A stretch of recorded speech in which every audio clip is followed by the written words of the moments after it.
सुबह की शुरुआत के साथ साथ हमारी ब्लॉग की भी शुरुआत हो चुकी है। Hello guys, I am Sahil and welcome to my YouTube channel and those who are new welcome to my YouTube channel. तो ये जो ब्लॉग है वो लास्ट नवंबर का शूट किया हुआ है। कुछ रीजंस की वजह से मैंने थोड़ा पोस्ट करने में डिले कर दिया था, बट कोई नहीं, अब यहाँ हम वापस आ चुके हैं ये ब्लॉग पोस्ट करने के लिए। तो यहाँ पे हमने जो गेट ठीक कराए थे अपने साथ ही साथ इन भैया से, ये जो वेल्डिंग वाली मशीन है इससे अपनी चारपाई भी ठीक करा ली। बस एक्स्ट्रा 50 रुपये गए। और फिर कुछ काम से मैं गया था अपने दोस्त के साथ में मार्केट में, तो बस वही हम घूम रहे हैं उसके साथ में। साथ ही साथ मैं अपना ब्लॉग बनाने की कोशिश कर रहा हूँ, क्योंकि चलते बाइक पे आप कहाँ ढंग से शूट कर पाते हो। और इस क्लिप देखने से मुझे याद आया कि ये जो ब्लॉग है वो करवा चौथ के टाइम का है। ये हमारा दोस्त है राज, और इस आर और एन मैंने अपनी मेहंदी से बनाया था। एक्चुअली बीच में मुझे आता था मेहंदी लगाना, लेकिन छोड़ दिया मैंने किसी रीज़न की वजह से। तो यहाँ पे कम से कम 6-7 महीने बाद हम लोग अपनी छत पे गए थे, क्योंकि गेट ठीक हो गए ना, वो जैम हो जाते थे। फिर अब बिल्कुल ठीक हो गए। तो यहाँ पे ये जो मेरी वीडियो है वो 100 रुपये चैलेंज से रिलेटेड है, क्योंकि मैं एक हफ़्ते की पूरी सब्ज़ी केवल 100 रुपीज़ में लेने वाला हूँ। तो आइए चलते हैं मेरे साथ में सब्ज़ी लेने के लिए। तो यहाँ स्टार्टिंग हम करते हैं अपने दोस्त की दुकान से। तो यहाँ पे उसने दिखा रहा था कि दुकान है, यहाँ पे आप लोग भी विज़िट करिएगा, ठीक ठाक सामान मिल जाता है। साथ ही साथ इसको देखो अपना मुंह छुपा रहा है, बोलता है कि मुझे वीडियोज़ में आना नहीं है। स्टार्टिंग करते यहाँ से, क्योंकि कुछ दिन बाद यहाँ पे फिर दिवाली थी, तो उसी टाइम पे ये ऐसे स्टॉल लगा हुआ था और डेकोरेशन के लिए पॉट मिल रहे थे, फ्लावर पॉट। स्टार्टिंग की हमने एक साइड से। अभी फ़िलहाल हम देख के चल रहे हैं सब्ज़ी, अभी लेंगे नहीं, सबसे ज़्यादा एंड में जाकर पहुँच जाएंगे, फिर हम जाकर सब्ज़ी लेने वाले हैं। और यहाँ पे मैंने बैंगन का बस भाव पूछा, और पूछते पूछते मैं बस आगे चल रहा हूँ, क्योंकि मुझे जहाँ लगेगा ठीक है वह मैं वहाँ पे ले लूँगा। एंड यहाँ पे मैं आपको दिखाने की कोशिश कर रहा हूँ हमारे यहाँ की मार्केट जो यहाँ पे लगती है। तो यहाँ पे मैंने लिए थे गोभी, और गोभी मैंने ली थी 10 रुपये में। अब 10 रुपये की गोभी अगर हमने ली तो फिर हमारे पास बचे 90 रुपये।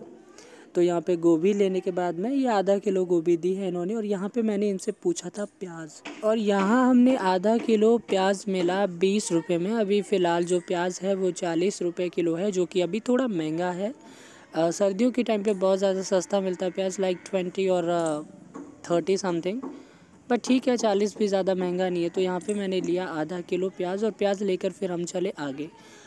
अब यहाँ हमें स्टॉल दिखा ये टमाटर का, मैंने बस यहाँ पे भाव पूछा, थोड़ा सा महंगा था। उसके बाद में हम चल दिए आगे। यहाँ पे मैंने पूछा था मेथी का भाव, जो कि मुझे कुछ ठीक नहीं लगा, फिर से हम बस आगे चल दिए। यहाँ पे मैंने लिए थे 10 रुपये के टमाटर, और मैंने इनको बोला था कि थोड़ा कच्चा सा और थोड़ा जो टाइट होता है वो देना, क्योंकि अभी एक साथ तो खा ही नहीं जाएंगे टमाटर, तो वो थोड़ा सा रखे रखे थोड़ा लाल हो जाते, सॉफ्ट हो ही जाते हो। तो उसके बाद में मैंने 10 रुपये खर्च कर दिए उसमें। तो फिर कितने बचे हमारे 60 रुपये ना, क्योंकि 40 का अब तक हमने सामान ले लिया। तो उसके बाद में हमने यहाँ 10 रुपये दे दिए, 10 रुपये में लिए बैंगन। अब फिर हमारे पास में बचे हैं 50 रुपये। अब 50 रुपये को लेकर हम चल रहे दूसरी जगह, और यहाँ पे हमने पूछा था मेथी। यहाँ से मैंने मेथी लिया, और मेथी मुझे देखने में बहुत ज़्यादा अच्छा लग रहा था। मैं दिखा रहा था आपको जूम करके थोड़ा। अब ये दुकान वाले ये सोच रहे थे कि पता नहीं मैं क्या ही कर रहा हूँ। तो यहाँ पे मैंने दिया मेथी के लिए इनको पैसे। मुझे ठीक से याद नहीं है कि मैंने मतलब कितने रुपए इन्होंने काटे थे हमारे 50 रुपये में से, बट मेरे पास आई थिंक अभी 30 रुपये बचे। 20 रुपये काटे थे, तो 30 रुपये अभी हमारे पास बचे हुए हैं। अब 30 का हम क्या लेने वाले हैं, अब बस देखते रहिए या बने रहिए हमारे साथ में। और देख ही सकते हैं आप कि मार्केट करते करते या फिर लोकल में या फिर अपने जो देसी इलाका होता है वहाँ पे थोड़ा शूट करना बहुत ज़्यादा मुश्किल होता है। आप लोग जानते ही हो कि सब लोग ऐसे मुंह की तरफ देखते और बोलते कि क्या ही नौटंकी है। तो यहाँ 30 रुपये देखो अब हमारे पास में बचे हैं, जहाँ पे मैंने इनको दिए हैं, क्योंकि मैं यहाँ पे लेने वाला हूँ आलू। और आलू आई थिंक हमारे यहाँ पे 20 रुपये किलो ये मिले थे। तो यहाँ पे मैंने 20 रुपये के ले लिए थे आलू।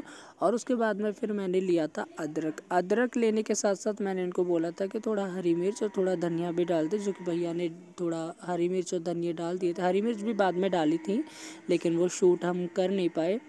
तो यहाँ पे मैंने ले लिया था। पूरे पैसे हो चुके हैं यहाँ पे ख़त्म, और हमारी सब्ज़ी भी एकदम हो चुकी है पूरे हफ्ते के लिए। हमारे घर पे बस 3 लोग हैं फ़िलहाल, तो बस एडजस्ट हो जाएगा उतने में ही। तो अब यहाँ सब्ज़ी लेकर हम चलते हैं अपने दोस्त की दुकान पे। अब दुकान पे जब मैं पहुंचा आधे रास्ते तो मुझे याद आया मैं अपनी गोभी तो एक दुकान पे रख के ही भूल गया हूँ। और फिर मैं वहाँ पे जब गोभी दे लेने गया तो वो बोल रहे कि पीछे जो दुकान है वहाँ पे रखी है। भागते भागते मैं गया, फिर मैंने वहाँ से उठाई अपनी गोभी और मैं देखने ही जा रहा हूँ कि कहाँ पे हमारी गोभी रखी हो। देख ही सकते हैं आपके, ये रखी है हमारी गोभी। मैंने अपनी गोभी उठाई और अब चल दी अपने घर की तरफ। आप सोच रहे होंगे ना कि ये गोभी तो मैंने एक ली थी, इतनी ज़्यादा कैसे हुई? मैंने बाद में ख़रीद ली थी गोभी। तो यहाँ पे वापस हम अपने दोस्त की दुकान पे पहुँच चुके हैं और यहाँ पे मैं बस ऐसे प्रिटेंड कर रहा हूँ कि कितनी हाँ मैंने मेहनत की है, बट मुझे पता है कोई मेहनत नहीं की है हमने। वो सब्ज़ी लेने में कौन सी मेहनत लगती है। और यहाँ पे मैं बस अपना कैमरा सेटिंग कर रहा हूँ क्योंकि आप लोगों को थोड़ा नाइट रूटीन के बारे में बताना है। अब कितने लोग फॉलो करेंगे मुझे पता नहीं है, कितने लोग देखेंगे मुझे पता नहीं, बट आपको रात में सोते टाइम ब्रश करना इम्पॉर्टेंट होता है क्योंकि कैविटी तो हमारी हो चुकी है और मुझे लगता है कि बहुत लोगों की हुई होगी कैविटी। तो अगर ऐसे रात में ब्रश करके हम सोते तो कैविटी हमारी होती नहीं, बट फिर भी यहाँ पे मैं ब्रश करके, मेरा डेली का रूटीन है ब्रश करके और फेस वॉश करने के बाद में ही हम जाकर सोते हैं। अगर मैं एक दिन भी फेस वॉश ना करूँ, मुझे ऐसा लगता है कि कितनी डस्ट मेरे फेस के ऊपर है, तो वो नींद नहीं आती वो सोच सोच के। आप लोग तो जानते ही होंगे, जो लोग नाइट रूटीन फॉलो करते हैं वो लोग। तो यहाँ पे एक बार मतलब ऐसा ही हुआ था कि मैंने फ़ोन अपना जैसे रखा है वैसे, ट्राइपॉड या कोई स्टैंड तो है नहीं, तो मैंने रख दिया था और ऐसे ही मुंह धोते धोते गया हमारा फ़ोन बाल्टी के अंदर। मैंने एकदम झट से निकाला और निकालने के बाद में जो मेरे दोस्त की अभी मैंने आपको दुकान दिखाई थी ना, वो जो मोबाइल शॉप है, वहाँ फिर मैं लेके गया और जो उसके पास में एक ड्रायर गन होती है उससे फिर उसने ड्राई किया मेरे पूरे फ़ोन को और फिलहाल आज अच्छे से काम कर रहा है। इतने पैसे नहीं हैं कि दोबारा एक नया फ़ोन ले लें। तो फाइनली हमारा आज का चैलेंज हो चुका है पूरा। अब और भी इसी तरीके के चैलेंज देखने के लिए बने रहिए मेरे साथ। तब तक के लिए बाय।